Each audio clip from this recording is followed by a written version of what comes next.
বছরের শুরুতেই বেতন সঙ্গে ইনক্রিমেন্ট ফিক্সেশন হচ্ছে সরকারি চাকরিজীবীদের। বিস্তারিত ভিডিওতে। আসসালামু আলাইকুম। আজকে আমরা জানব নবম গ্রেডের নতুন পে স্কেলের ফিকশন সম্পর্কে। আপনারা জানেন যে 2026 থেকে নতুন পে স্কেল চালু হবে। তো নতুন পে স্কেল চালু হলে পুরাতন বেতন কিভাবে ফিক্স করা হবে, ফিকশন পদ্ধতি সম্পর্কে A to Z জানতে পারবেন এই ভিডিওটির মাধ্যমে।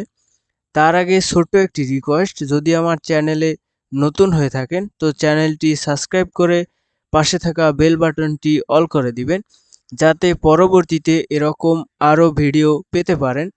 বাংলাদেশের সর্বশেষ পে স্কেল কার্যকর হয় 2015 সালে। এখানে 20তম গ্রেডের প্রারম্ভিক বেতন ছিল 8,250 টাকা এবং প্রথম গ্রেডের প্রারম্ভিক বেতন ছিল 78,000 টাকা। নতুন পে স্কেলে বেতন দ্বিগুণ হবে সেই বিষয়টি বিবেচনা করে বিভিন্ন উদাহরণ ও ক্যালকুলেশন দেখব এই ভিডিওটির মাধ্যমে। বেতন ফিক্স করার জন্য প্রচলিত দুইটি পদ্ধতি রয়েছে, একটি হচ্ছে পার্থক্যযোগ্য পদ্ধতি, আরেকটি হচ্ছে ইনক্রিমেন্ট। এখন আমরা দেখব পার্থক্যযোগ পদ্ধতির বিস্তারিত। তো আমরা ধরি যে আমরা 20তম গ্রেডের একজন কর্মচারী। তো আমাদের 2015 এর পে স্কেল অনুযায়ী পুরাতন প্রারম্ভিক বেসিক বেতন ছিল 8,250 টাকা, যেটি বর্তমানে 2015 এর বেতন স্কেল অনুযায়ী ইনক্রিমেন্ট হয়ে বর্তমানের বেসিক হয়েছে 20,000 টাকা। তো এখানে বেতনের পার্থক্য রয়েছে। 20,000 থেকে 8,250 টাকা মাইনাস করলে দেখা যাচ্ছে যে 11,750 টাকা পার্থক্য রয়েছে।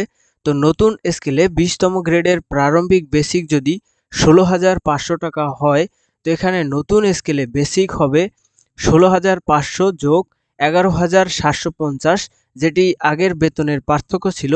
তো এখানে আমাদের বেতন দাঁড়ায় 28,250 টাকা। এখানে আরেকটি বিষয় রয়েছে, যদি 20তম গ্রেডের নতুন বেসিক বেতন শুরু হয় 16,500 টাকা থেকে এবং প্রতি ধাপে 500 করে বাড়লে 16,500, 17,000, 28,000, 28,500 এভাবে বাড়তে থাকে, তাহলে দেখা যাচ্ছে যে 28,250-এর কোনো ধাপ নেই, যার ফলে নিকটতম উচ্চতর ধাপ হলো 28,500 টাকা।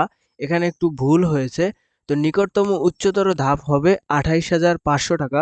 তো আপনাদের ফিকশনটি হবে 28,500। এরপরে দেখব ইনক্রিমেন্ট ফ্যাক্টর পদ্ধতি। এখানে একটু বিস্তারিত বলি। ইনক্রিমেন্টর ফ্যাক্টর পদ্ধতিটি হবে পুরাতন বেসিক ভাগ পুরাতন প্রারম্ভিক। এখানে পুরাতন বেসিক বলতে 2015 এর বেতন স্কেল অনুযায়ী আপনি এখন যে বেতনটি পাচ্ছেন সেটি ভাগ দিবেন পুরাতন প্রারম্ভিক আপনার শুরুর বেতন। 2015 অনুযায়ী 20তম গ্রেডের 20,000 টাকা ধরেই বেতন পাচ্ছে এবং পুরাতন ছিল 8,250 টাকা। তো এটি ভাগ করলে আসে 2.42 টাকা। তো এখানে ইনক্রিমেন্ট ফ্যাক্টর পেলাম 2.42 টাকা। তো নতুন প্রারম্ভিক বেসিক বেতন যদি 16,500 টাকা হয়, তো নতুন বেতন স্কেল হবে 16,500 গুণ 2.42 টাকা। এখানে দাঁড়ায় 39,930 টাকা। এখানেও 39,930 টাকার যদি কোনো বেতন স্কেল না থাকে, তাহলে নিকটতম উচ্চতর ধাপ ধরি 40,000 টাকা। তো এখানে ফিকশন হবে 40,000 টাকা। এরপরে দেখব কোনটি লাভজনক, ইনক্রিমেন্ট পদ্ধতি না পার্থক্যযোগ পদ্ধতি।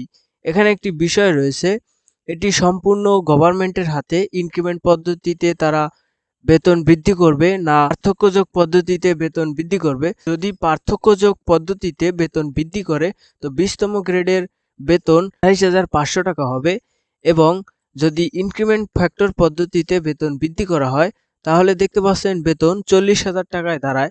তো এখানে ইনক্রিমেন্ট পদ্ধতিতে যদি বেতন বৃদ্ধি করা হয় তাহলে লাভজনক হয়। তো আজকের পে স্কেলের ফিকশন এ পর্যন্তই ছিল। পরবর্তী কোনো ভিডিও পেতে চ্যানেলটি সাবস্ক্রাইব করে পাশেই থাকবেন। ধন্যবাদ।